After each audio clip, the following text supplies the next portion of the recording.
forgive me for this trap shit. Sergeant Smack making backflip. Telly Hank did with the action. With the Vato speaking Spanish.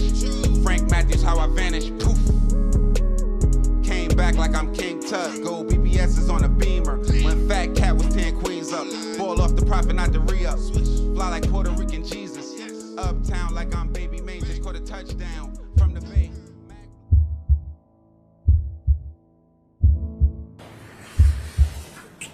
I first heard of the gang raised on Cleveland likely in late 2009 or early 2010. We have, in this case, talked about Quinton Porter being a founder of Rock Crew. The name of a murder victim who just happened to be one of the first two people killed in the city of Atlanta in 2019 will continuously come up during the high-profile RICO trial for an Atlanta rapper fighting for his life. Quinton Porter. Quinton Porter, a reputed high roller out on the town with an entourage. Fawcett says the pictures we're showing of the victims came from social media. Instagram, he believes. The victim, Quinton Porter, was out on the town with friends. He was known to have large amounts of cash on him. Large amounts of cash, meaning what? More than $100,000 on any given weekend. First gang that I was involved with was Rock Crew. Now, would you tell the jury what, and for the court reporter's sake, would you spell rock? ROC. CREW. Thank you. And what does rock stand for? Raised on Cleveland. Now, if you've been on another planet, or possibly not familiar with Young Thug at all, Cleveland Avenue might sound like a street in Cleveland, Ohio, or in a bad neighborhood. One of which is right. People in the city know what's up, but slightly over a year ago, the nation would get a glimpse of exactly what goes on Cleveland and Southwest Atlanta. This is 51-year-old Anthony Frazier, a security guard. He has no idea he has just 15 seconds left in the land of the living. He's an unfortunate target. It happened Monday in broad daylight at 387 Cleveland Avenue Southwest, just blocks from I-75. Watch closely as Frazier steps out of his SUV. There's a guy behind him in a black long-sleeve t-shirt, ball cap, and camouflage backpack. Police say without hesitation, Frazier is shot in the head. After gunning him down, the suspect appears to rifle through the victim's belongings. Investigators say this heartless criminal seems unfazed by who may be watching and continues to possibly take whatever he can. Do you recognize this guy? As he walks away, notice the witness who saw it all go down sitting on the curb. He didn't run as the unknown shooter walks by. He appears to acknowledge him. The witness sits there even after the suspect appears to drop a handgun. Then that witness walks by the victim, shaking his head. Before you know it, 3 more people show up, and one appears to possibly search Frazier too. Police want that cold-hearted killer. Now, don't get it fucked up. Cleveland has been a treacherous place long before the murder of Anthony Frazier in April of 2022, or the high-profile YSL trial. I believe that people in that neighborhood and at every corner of Fulton County deserve to be safe, even if it is financially lower, socially, economically. You know, I don't think that part of the community should be left behind. Me and the mayor and the police chief have talked about the fact that Cleveland in our community is referred to as Bleveland. But we've been looking into crime around this area and realized there have been multiple shootings near this stretch of Cleveland Avenue just in the past couple of months. That it is somewhere where just violence occurs, where they're marking up territory, it's blood territory. It's horrible. And you're absolutely right. That community deserves to be safe, and we are hoping that this helps to keep them safe. So the gang raised on Cleveland, we began observing in the Cleveland Avenue area, the area surrounding Cleveland Avenue in Southwest Atlanta. We believe the gang was formed in 2006 or 7. As I've said, I came to the gang unit in 2009, and began interacting with them shortly after that. According to Young Thug's high-powered defense attorney, Brian Steele, one of the more influential people on that violent stretch of Cleveland Avenue would be a guy by the name of Big Boo. It would be pretty much unknown outside of the city, but just at the turn of the year in 2019, the scene of a double homicide on Lee Street, not far from the courthouse, would show exactly how big Big Boo was. Story, 2 men found shot to death inside a car in southwest Atlanta. The scene so emotional this morning, the victim's family started fighting in the middle of the street. And Channel 2's Audrey Washington is live at the scene on Lee Street. And Audrey, you just spoke with police about the shooting. I did, and I just want to show you, Fred, it all happened right here outside of this auto sales building that you see here behind me. Police tell us the men were found at around 7:30 this morning, both dead from apparent gunshot wounds.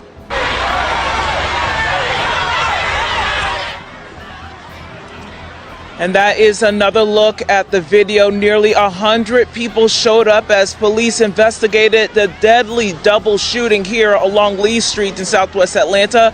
And one of the 100 or so people that would arrive at that double murder scene would be a platinum rapper and one of the guys from Cleveland. You already testified, and it's, forget the number right now, but it's a picture of Mr. Quinton Porter, also known as Boo. You know what I'm talking about? I do. And you mentioned him that he was these might be my words, but an influential person in the area of Cleveland Avenue. Is that fair to say? He was, yes. And were you aware that he and others like him paved the way for Mr. Williams to get into studios and establishments to perform? I have some awareness that Mr. Porter was said to have helped Mr. Williams with both of those things. And Mr. Porter was involved with, these are my words, it's just correct me, almost in charge of, or one of the people in charge of, or a high-ranking member or a influential person with Rock Crew, which later morphed into, I believe you said, a different gang. Is that true? That question was kind of all over. Would you mind? I apologize. Let me ask again. Mr. Quinton Porter, Boo, he was one of the higher leaders, I don't know if that's the right word, but so you correct it, of Rock Crew for a while. Is that true? That is true. Okay. And Rock Crew might have been different areas, but it had kind of like the neighborhood in Cleveland Avenue is what you told the jurors. Is that fair to say? If I tracked with the question, yes. Yes. And eventually, I think you said that Rock Crew organized with a bigger traditional blood gang. That's what I thought you said. They did. Okay. And still, Quinton Porter, I know, God forbid, he's not with us anymore, but he was still influential or a high-ranking member of that Bloods traditional gang, right? So I don't believe I testified as far as his association with the traditional gang. Is that true then? I have to think about how I would explain that. I don't know that I could say about how influential he was within that traditional gang association. Okay. Were you aware that through, and not just Quinton Porter, but others, they provided Jeffrey Williams the opportunity to go to studios, establishments, and have protection from being robbed? We've served a search warrant at the building behind me right now, 837 Lee Street. We're not sure exactly what led to the shooting, but we do believe that they were the intended targets. We don't believe that this was a random shooting at all. During the investigation this morning, Atlanta police spoke with a man who had his car parked near the scene. He was allowed to drive away. When he did, I heard someone scream, "You killed my brother," and that's when the brawl broke out. Next, I heard another person say the man had nothing to do with it. Police had to jump in and break up the fight. But of course, a lot of emotions out here after the two men were found shot to death inside a maroon Infiniti SUV. That SUV was parked outside of the auto sales shop. Next, police will try to get their hands on the security video here. They hope the video will help provide some clues in this case. It will come out in court testimony from a detective while on the stand that in around 2012, members from his own gang will begin to lose respect for Big Boo, and the name of a new gang will start to emerge in and around the neighborhood. We have, in this case, talked about Quinton Porter being a founder of Rock Crew.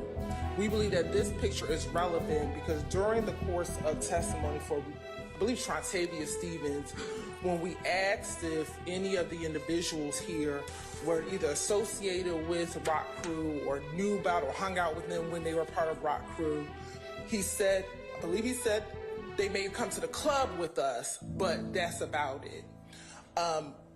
What we believe is, and what a part of the state's theory is, that YSL transitioned from Rock Crew to YSL. Not sure if it was due to his name being mentioned so frequently in Young Thug's high-profile RICO trial, but it would be 4 years before there was any traction on Big Boo's murder. At 6, a 4-year-old homicide investigation is finally solved. Here, an exclusive look at the case involving 2 men shot to death and an unusual behind-the-scenes look at the guilty plea. Channel 2 investigative reporter Mark Winnie live in downtown Atlanta tonight with this. And Mark, a prosecutor, is sharing new insight on the case with you. Yeah, and I understood from the lead prosecutor on the case that the incident happened January 3rd, 2019. And the guilty pleas came about 75% through the prosecution's case at trial Friday morning. He helped us put together the inside story of a plea deal. We were satisfied with this result, that it kept the community safe and brought justice for the victim. Deputy District Attorney Vincent Fawcett says surveillance video from 837 Lee Street near downtown Atlanta captured the backdrop of a double homicide that a white Camry borrowed from a friend of the getaway driver, without the friend's knowledge of what it would be used for, arrives to pick up the man who would fatally shoot 2 people in an attempted robbery. A man who got out of an SUV driven by Quinton Porter, a reputed high roller out on the town with an entourage. Fawcett says the pictures we're showing of the victims came from social media. Instagram, he believes. The victim, Quinton Porter, was out on the town with friends. He was known to have large amounts of cash on him. Large amounts of cash, meaning what? More than $100,000 on any given weekend. Fawcett says the man who got out of the SUV shot Porter and passenger and childhood friend of Porter, Frederick Parker. Then the shooter, it's believed, searched the SUV, and both Porter and Parker died of gunshot wounds. Fawcett says Friday, in the midst of trial, the prosecution searched for the right thing to do when he learned the alleged shooter, Jonathan Pittman, and alleged getaway driver, Carlos White, both on trial for murder and more, were willing to make a plea deal. Some family members I was able to talk to in person. Other family members I was able to talk to that were out of town over the phone. DA Fonnie Willis and Fawcett said the DA's office weighed the sure thing of a guilty plea versus the chance a jury might not convict, always a possibility. And Fawcett says he discussed the plea deal under consideration with family members of the victims. When I spoke with family members, there were some that wanted, life without parole. But there were other family members that understood and felt like it was a right decision to make. In the end, Fawcett says a murder charge for shooter Jonathan Pittman was reduced to aggravated assault with a deadly weapon, and Pittman also pleaded guilty to criminal attempt to commit armed robbery and possession of firearm by a convicted felon, and was sentenced to 30 years in prison. Took a sentence of 30 years. He had already completed a few of those years. He's going to be in jail way until after he's 60 years old. He's no longer going to be a danger to the community. D.A. Willis says she expects Pittman to remain in prison past 60, barring the possibility of parole. Fawcett says getaway driver Carlos White, whose side maintained he did not know about the murders until long after the getaway, pleaded guilty in an Alford plea, meaning he did not admit he did it, but that it was in his best interest to plead guilty to aggravated assault with a deadly weapon, and pled guilty to tampering with evidence and possession of firearm by a convicted felon, and agreed to a sentence of 20 years, due 15. You feel like justice was done? I do. Now, Jonathan Pittman's lawyer, Tim Cook, says there were a lot of questions in the evidence, but Pittman believed this was the best outcome for him and co-defendant White. Cook says Pittman backs up White's story that when White drove away from the scene, White did not know anyone had been killed, nor did White believe he was driving to the scene for any criminal purpose. Reporting live, downtown Atlanta, Mark Winnie, Channel 2 Action News. As Rock Crew had an association with 30 Deep, we found the YSL also had an association with 30 Deep.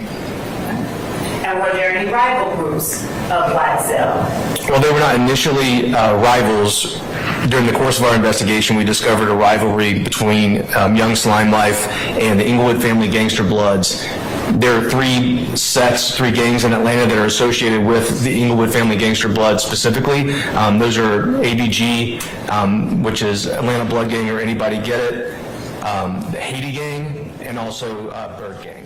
It is most people's belief that the YSL and the YFN feud would start with the death of Nut, but it wasn't always that way. And did it start with Nut's death back in 2015?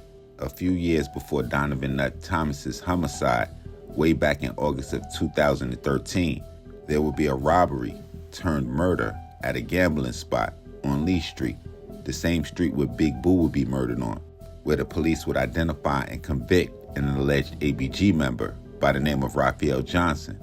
In Johnson's appeals paperwork, it would show that the alleged leader of the Rock Crew, Big Boo, would be at the spot gambling when Johnson would arrive.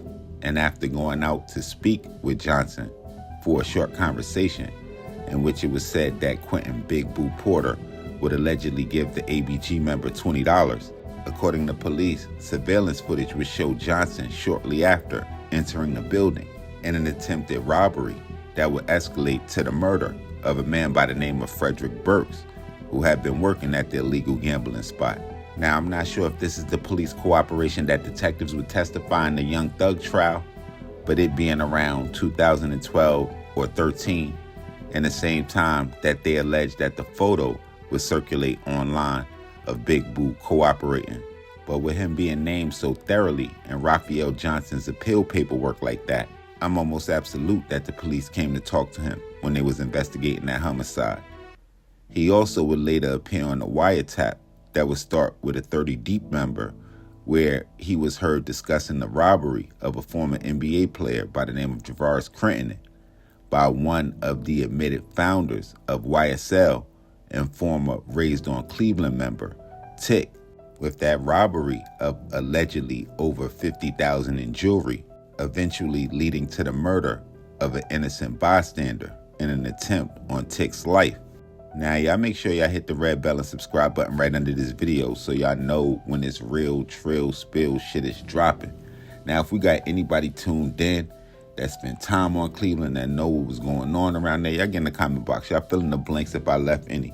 Y'all tap in downstairs. Let me know what cities we need to go to, what stories we need to tell, what we missed, what we got wrong, all of that. Y'all hit me directly or indirectly on Instagram, Twitter, POP_A_LOT. And until the next play, y'all know how we rocking. Shay's Popalot. Salute the almighty MOBB.